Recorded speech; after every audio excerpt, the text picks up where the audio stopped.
Aquí en esta última parte, parte 3C, lo que vamos a ver es, vamos a discutir la definición de volumen de control y vamos a demostrar la definición que ustedes ya conocen de caudal. A partir de la descripción del flujo, muchas veces se va a querer hacer un estudio analítico utilizando esta descripción del flujo que teníamos como parte de los datos. Entonces lo que tenemos que recordar es que todas las leyes de la mecánica estaban escritas para sistemas. Entonces la definición de sistema es lo que ustedes vieron en termodinámica como que una cantidad arbitraria de masa y identidad fija. Los términos sistema es el entorno y el sistema está separado del entorno mediante una frontera. Estos sistemas pueden ser sistemas finitos o sistemas diferenciales. Y esto es lo que va a dar lugar a la resolución mediante ecuaciones integrales para el caso de que el sistema sea finito, o de ecuaciones diferenciales para el caso de que el sistema sea infinitesimal. Entonces, esta es la descripción que ustedes tenían en termodinámica, y lo que podemos ver ahora es que el sistema puede o no deformarse, ya sea un sistema finito o no.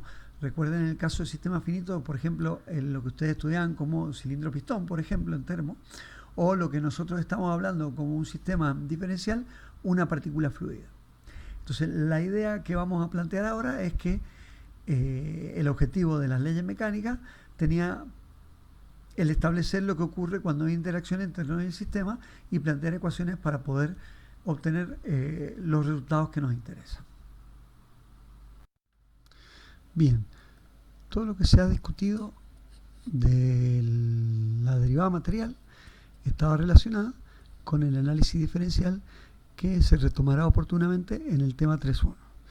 Ahora lo que vamos a empezar es a estudiar el análisis integral, y para ello lo que hay que es hacer una comparación entre lo que ustedes llamaban sistema y lo que ahora definiremos volumen de control.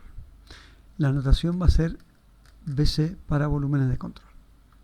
Entonces ustedes tienen un sistema de referencia y lo que se hace es definir un área específica en el espacio en donde yo estoy estudiando mi problema de fluido. Entonces va a estar fijo en el espacio y el tiempo, en principio. Va a estar delimitado por una superficie cerrada que denominaremos superficie de control, y aquí lo que podemos ver es que la materia se está renovando continuamente. O sea, esto es un volumen fijo y la materia está entrando y saliendo de este volumen fijo definido. Como la materia está entrando y saliendo de este volumen definido, todas sus propiedades, que son las que vimos en el tema 1, también están transitando por este volumen de control. Entonces, la propiedad que se está estudiando cruza la frontera del volumen de control. Entonces, la nomenclatura que vamos a utilizar, como acabo de decir, es BC para volumen de control y superficie de control para la superficie del volumen de control. Vamos a ir tratando de particularizar la noción de volumen de control. Fíjense acá,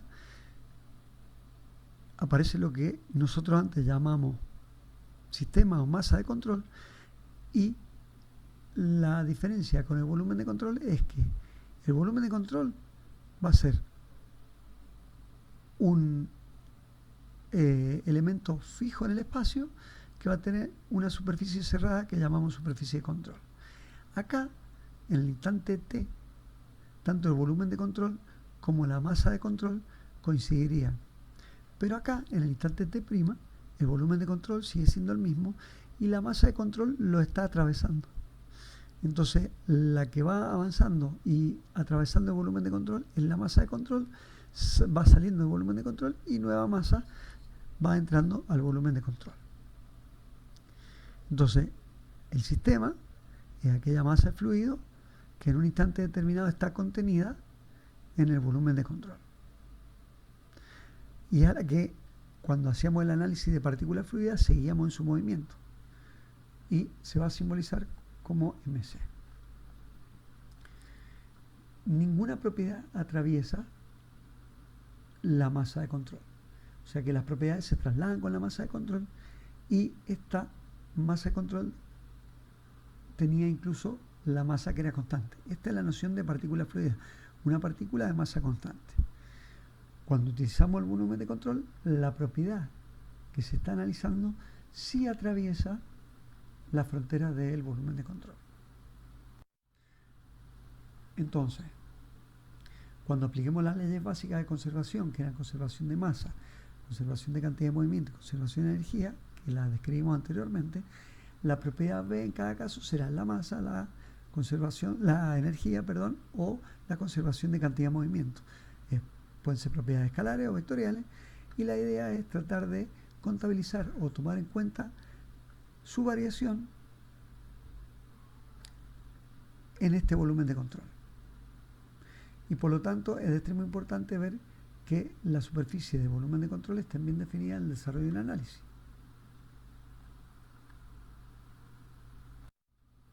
Entonces, por ejemplo, ustedes tenían como conocimiento previo en termodinámica el uso de volumen de control para estudiar todos estos sistemas. Entonces, el volumen de control, hemos dicho que la superficie es cerrada y puede tener una forma arbitraria. Entonces va a ser definido a nuestra mejor conveniencia. El volumen de control para estudiar este sistema podría ser todo este marcado en verde.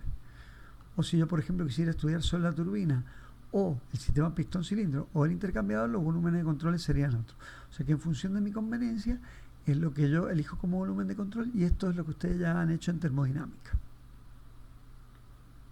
Entonces, esto recalco en conocimiento previo, y ustedes han ejercitado bastante ya la selección de un volumen de control adecuado para estudiar distintos problemas.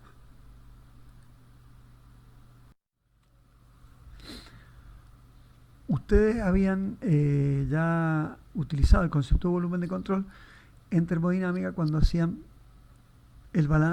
balance de propiedades escalares.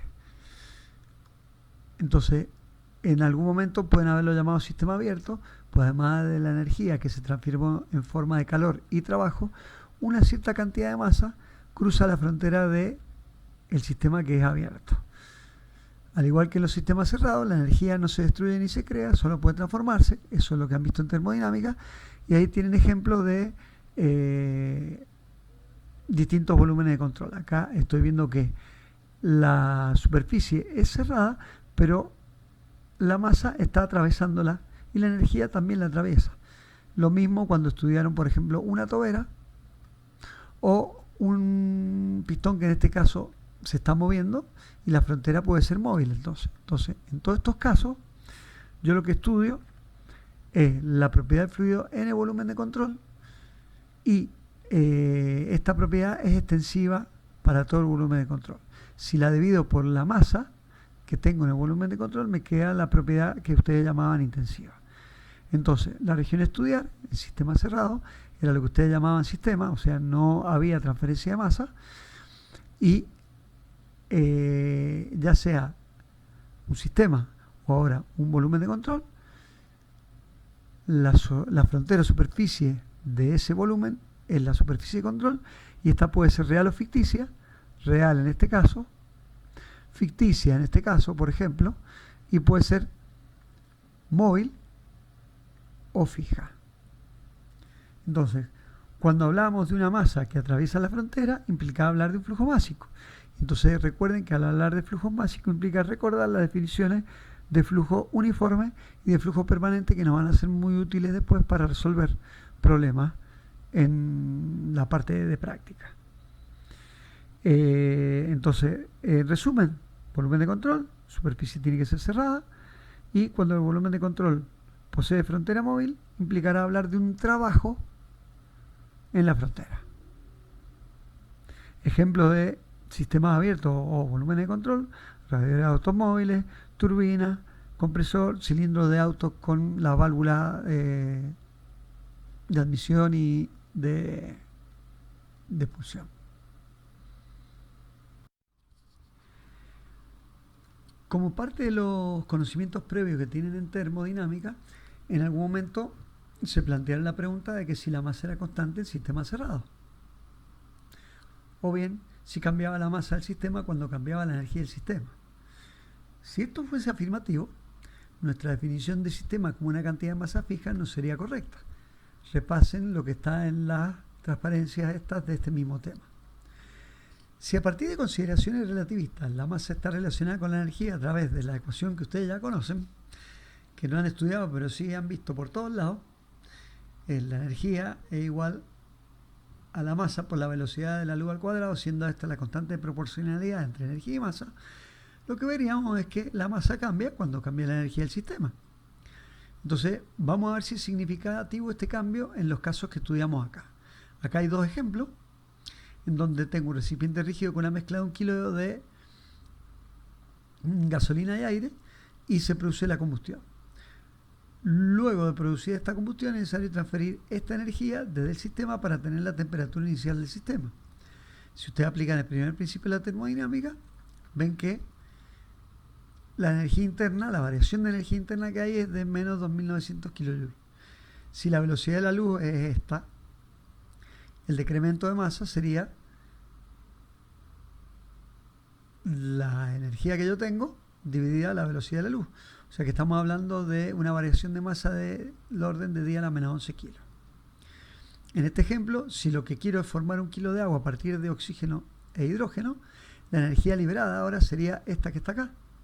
Si la dividen por la velocidad de la luz, el decremento de masa sería del orden de, otra vez, de 10 a la menos 10 kilogramos. Cambios de masa de esta magnitud están fuera del alcance de la precisión requerida en los cálculos de ingeniería que podemos hacer. Por lo tanto, la masa como la energía son propiedades conservativas y pueden transformarse una en otra, pero no destruirse. Por lo tanto, utilizamos las leyes de conservación de masa y de conservación de la energía de forma separada. Que eso en termodinámica venía implícito que cuando hacían balance de energía les dicen, bueno, el flujo másico es tal cosa y lo que entra es igual a lo que sale. Entonces, a partir de los comentarios que hemos hecho en la transparencia anterior, lo que podemos ver es que en sistemas cerrados la masa debería mantenerse constante, porque cambios de masa de esta magnitud están fuera del alcance de precisión requerida en los cálculos de ingeniería. Entonces, la masa y la energía son propiedades conservativas, se transforman en una u otra, pero no se pueden destruir, y utilizamos, por lo tanto, las leyes de conservación de masa y de conservación de la energía de forma separada. Ustedes, la conservación de masa en termodinámica la simplificada en el sentido de decir el flujo que entra es igual al flujo que sale. Ya vamos a ver detalles más refinados del principio de conservación de masa. La cuestión es que en un sistema cerrado se puede asimilar a aquel en donde la masa permanece constante. Vamos ahora a tratar de definir más propiedades que ya son de interés para hacer cálculos más de ingeniería. Una de ellas ya la conocen ustedes, es el caudal. Y fíjense que está relacionado con lo que es el flujo convectivo. Apropiadamente se lo llama caudal volumétrico, es una propiedad cinemática y está relacionada con la velocidad, con la propiedad de velocidad. Entonces, muchos lo llaman flujo volumétrico. Y la definición es volumen de fluido que pasa por una cierta sección durante un cierto tiempo. Para el caso del flujo másico, es cantidad de materia que pasa a través de una cierta sección durante un cierto tiempo.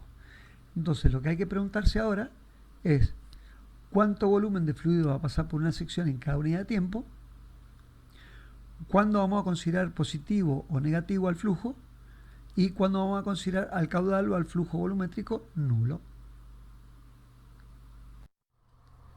Bueno, a partir de la definición que dimos de caudal volumétrico, que era el volumen que pasaba por una cierta superficie, vamos a ver ahora de contestar la primera pregunta. ¿Cuánto volumen pasa por una sección en cada unidad de tiempo? Vamos a tratar de cuantificar esa definición o ver cómo podemos cuantificarla a través de calcular, de obtener una fórmula de cálculo.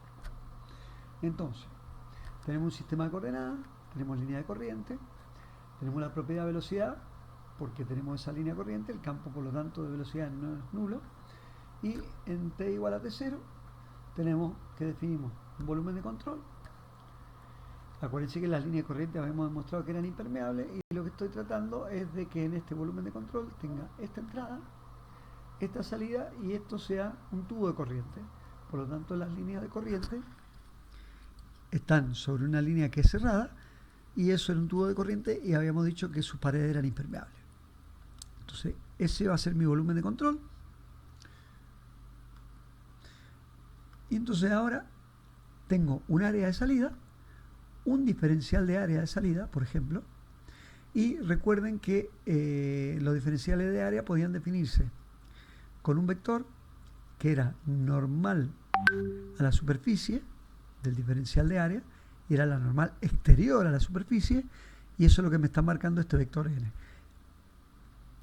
Entonces, no tienen por qué ser el vector velocidad paralelo al diferencial de área. Acá la velocidad es un vector tridimensional. Entonces, y tridireccional. Entonces, veamos qué pasa en un t igual a t0 más delta t. Habíamos dicho que la masa que está dentro de este volumen de control va a seguir su camino y nueva masa va a entrar por esta superficie de entrada. Entonces, la masa que está saliendo o el volumen de fluido que está saliendo por este diferencial de área sería el que está representado acá. Este sería el diferencial de área y acá tengo todo este volumen que ha salido afuera. Entonces, este diferencial de tiempo, y si tengo una velocidad de salida, voy a ver que cómo puedo calcular este volumen, este diferencial de volumen. Y si yo tuviera esta altura por el área, tendría ese volumen. ¿Quién me da esta altura? La longitud que se ha recorrido en ese instante de tiempo. ¿Cómo puedo calcular esa longitud de tiempo, esa longitud en ese instante de tiempo? A través de la definición de velocidad. Longitud es velocidad por tiempo. Entonces, lo que necesito ahora es conocer la proyección sobre la dirección normal de la velocidad para poder hacer ese cálculo. Entonces, eso es directamente decir que es la relación que conozco entre la normal, la velocidad y el ángulo entre ambas, a través de la función coseno. Entonces, es lo que está escrito acá. La componente normal está reemplazada por c por el coseno. Entonces, fíjense que esto, si ustedes se acuerdan de la definición de producto escalar de dos vectores, era el módulo de 1, módulo de c, por el módulo de a, y por el ángulo comprendido. O sea que esto lo estoy expresando como un producto escalar de dos vectores. Y ese sería el volumen que está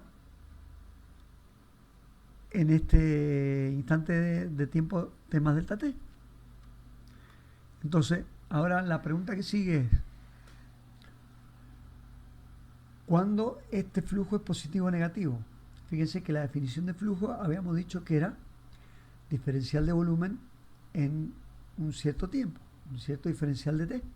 Entonces, ese sería el flujo volumétrico. O sea que acá habría que ir por diferencial de t y me quedaría c por diferencial de área, que es lo que ustedes a veces conocían y decían, puedo calcular un caudal a través de la velocidad por el área de la sección de paso.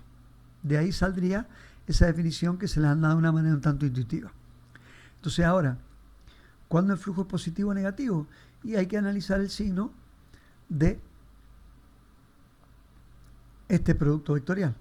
Si ahora yo estoy asumiendo que los módulos de los vectores son los dos mayores que cero, porque son módulos y son distintos de cero, porque los dos vectores tienen entidad, lo que veo es que lo único que puedo hacer que me cambie el signo de esto es el ángulo.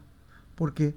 Porque para ángulo entre 0 y 90 grados el coseno es positivo y para ángulo entre 90 y 180 grados el coseno es negativo.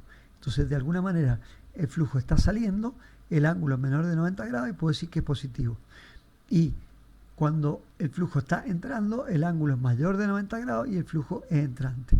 Entonces, esa sería la convención de signos para flujo saliente positivo y flujo entrante negativo, que no sé si se la han explicado en termodinámica.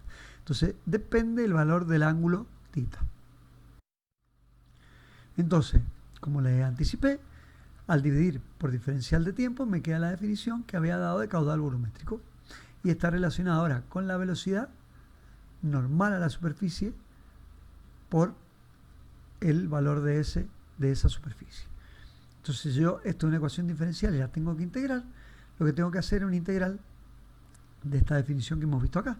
Sería la integral de C por n por diferencial de área. Acuérdense que el módulo de este vector vale 1 siempre. Entonces me quedaría la definición que ustedes conocen del producto de la velocidad normal a la superficie por ese área. Unidades de esto, las dimensiones son volumen dividido tiempo. Acá debería haber una T minúscula. Entonces, para integrar y resolver la ecuación esta, tendría que conocer la relación que tiene la velocidad y cómo cambia a lo largo del área. O sea, en el área, perdón. ¿Sí? Entonces, ahí podría resolver la integral si es que conozco la relación funcional entre velocidad y área. Entonces, ahí este producto escalar me va a permitir conocer si es flujo entrante o saliente. Y si ahora hablamos de flujo másico, lo único que hay que hacer es multiplicar por la densidad, asumiendo o bien que tengo un valor medio de densidad o que la densidad es constante. Con esto hemos demostrado o hemos dado respuesta a las preguntas que nos planteamos recién.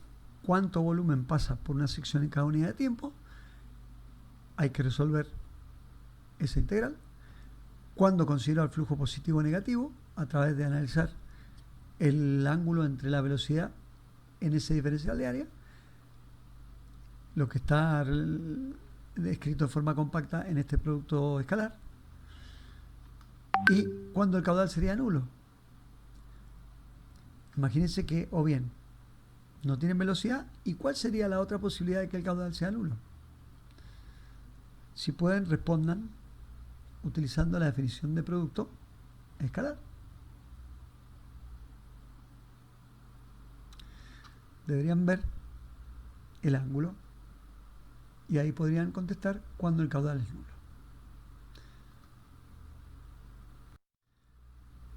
Entonces vamos a tratar de dar un ejemplo ahora. Acuérdense de la boquilla esta que estudiamos hace poco. Tengo las dimensiones de entrada y los diámetros de entrada y salida de la boquilla, su longitud, y tengo un caudal definido. Si es caudal, este no es caudal másico, es caudal volumétrico porque por las unidades que tiene, metros cúbicos segundo. Entonces, me vuelven a pedir que calcule la aceleración de una partícula fluida que pasa a lo largo de su línea central. Entonces, la velocidad, fíjense, en la entrada, caudal dividido área, en la salida, caudal dividido área. Si las paredes son impermeables, lo que entra es igual a lo que sale. Por lo tanto, las velocidades tienen que cambiar si el área se achica y el flujo es incompresible. No hay cambio en la densidad. Entonces, si ahora calculo la aceleración para la partícula como ustedes conocían, puedo calcular, hay variaciones de velocidad, entonces la partícula está acelerada. ¿Qué hago? La diferencia de velocidad y el delta t, ¿cómo lo calculo acá?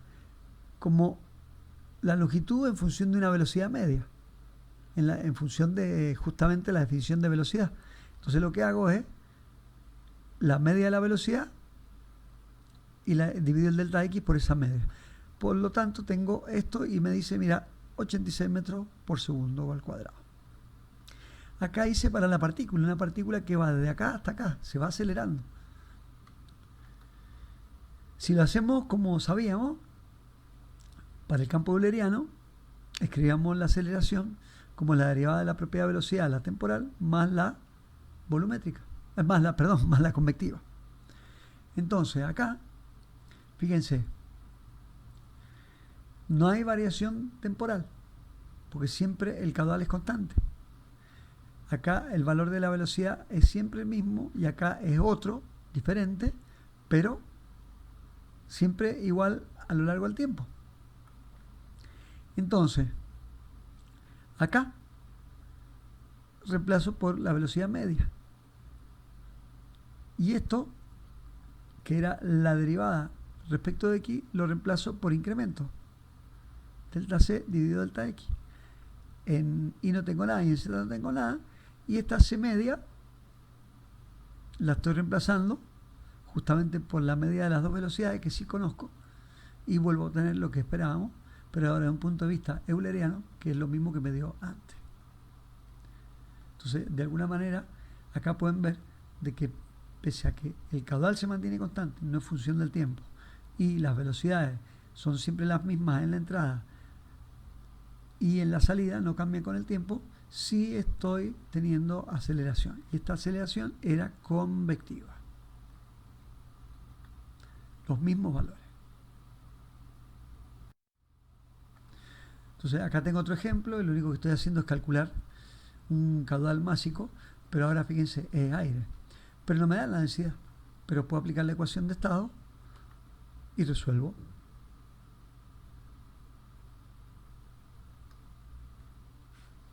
Y ahora fíjense que el caudal másico estaba en kilogramos segundo.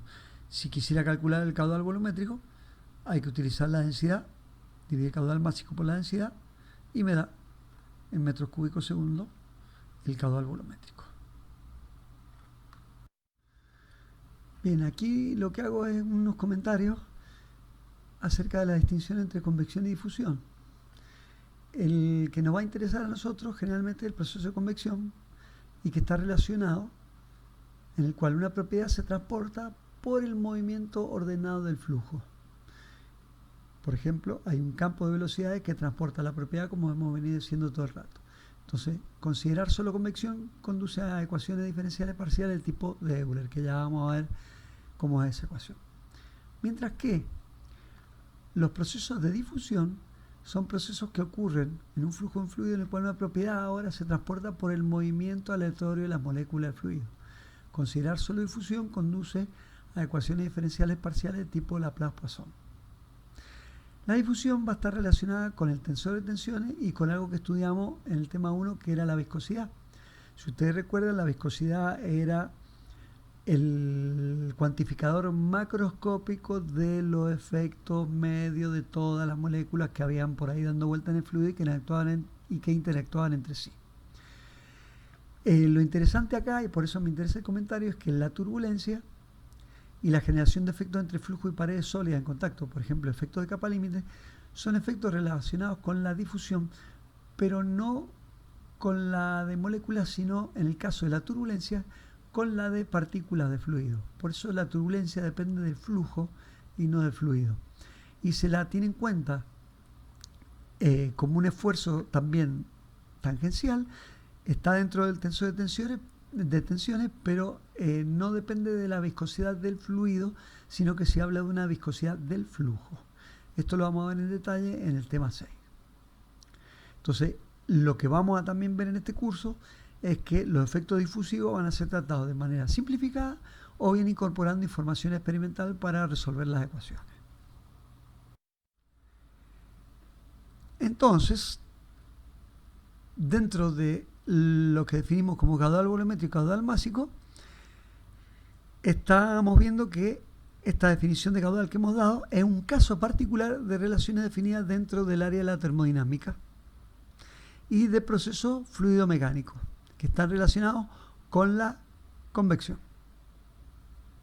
Entonces, estos detalles más específicos, lo que acabo de hablar de difusión y de turbulencia, algunas cosas veremos nosotros, pero mucho más detalle se ve en una asignatura que se llama fenómeno de transporte y que ahí se trata en detalle todo lo que son los distintos tipos de difusión, no solo la difusión que se encuentra por viscosidad, sino que hay otros tipos de fenómenos difusivos. No vienen al caso.